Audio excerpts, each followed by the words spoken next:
ဒီမှာဗျာကျမကိုစိတ်ကောက်သွားတယ်ဒီတိုက်အစိမ်းအောင်တိုက်ကြီးကိုဒီအစာလာထည့်ရင်ပထမဦးဆုံးက तू ကစားနေကြ तू ကိုအိုးလိုက်တယ်ကြွေးတာအဲ့ဒါ तू ကဒီခွေးရညံကောင်းတယ်ဗျာ तू ကိုလိုင်းဟို तू ကိုဟိုတွေမှာချွဲနေတာမြင်လား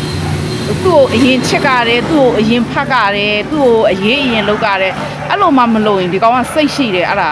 ဝမ်းနေတော့အဲ့ဒါကျမဘာပဲလာအိုးလိုက်သူ့ကိုချကြွေးတယ်ဒီနေ့ဗျာအိုးလိုက်ကသူ့ကိုချကြွေးလို့မရဘူးဟိုမှာဟိုတရခွေးရ15ကောင်လောက်ကအုံးလာတော့သူအကြိုက်ခံမှမလို့ညီမကသူ့အတွက်ဟိုမှာဟိုဘက်မှာအကုန်မကြွေးပဲနဲ့တဝက်ချန်လာပြီးသူ့အတွက်အခုကျမှပြန်ကြွေးတာစိတ်ကောက်လို့မစားတော့ဘူးဒီမှာအဲ့သိတယ်အဲ့ဒါငယ်လေးတွေကသူ့ကိုကျွေးလာတာဆိုတော့ကျမသိတယ် तू က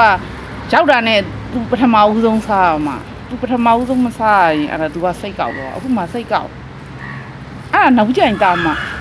အမလေးကိုအမေကလေသားအတွက်ကြက်ချစ်တော့ပဲကြက်တောင်မှန်ရဲ့ကြက်သားရဲ့ဟိုမှာရောင်းနေကြက်ကိစ္စအဲ့ဒါဝယ်ပြီးတားတရက်ထဲငါတားတရက်ထဲတိတနာကျွေးမယ်အဲ့ဒါဘယ်ခွေးမှမပတာအပါဘူးငါသားလေးကိုပဲကျွေးမှာဒီမကြည့်ကတ်ထုံးစိတ်ကောက်နေတော့နေမဟာရော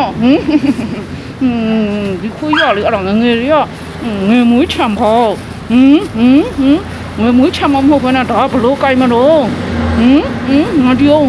စိတ်ကောက်တာလေဒီမကြီးအောင်စိတ်ကောက်တော့ရုပ်သူအကြီးပဲဒါ